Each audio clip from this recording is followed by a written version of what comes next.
Tensions between ICE agents and Chicago protesters is growing.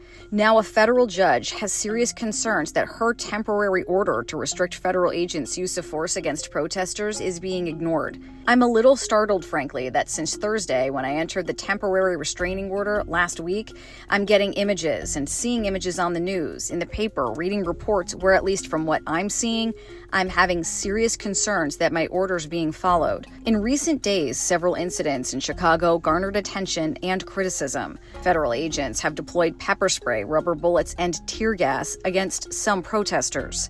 ICE says it's going after the worst of the worst and that their agents put their lives on the line every day to enforce the law. A pastor was one citizen shot by pepper balls during a protest at an ICE facility. Yeah, we could hear them laughing as they were shooting us from the roof.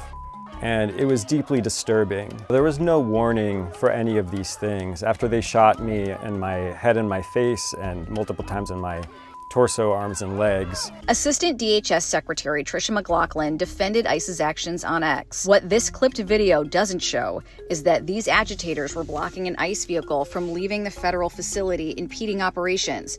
Over and over again, law enforcement ordered these agitators to move off of federal property so the vehicle could move. Law enforcement verbally warned these agitators that they would use force if they did not move and stop impeding operations. They did not comply. There were no ICE vehicles attempting to leave the facility, and I was standing to the side in a gesture of prayer and praying verbally for the ICE officers and those detained inside. U.S. District Court Judge Sarah Ellis issued a temporary restraining order after journalists and protesters filed a lawsuit over these law enforcement tactics. Ellis's order said federal agents' body cameras must be on during protests, but she initially agreed to some flexibility after the Trump administration attorney said it would be impossible to equip all agents with body cams. The Department of Justice says this order will require a tremendous amount of resources. Ellis also ordered ICE Field Director Russell Holt to appear in court on Monday to explain the department's recent actions. This comes over a month after the Trump administration's Operation Midway Blitz took effect to target who it said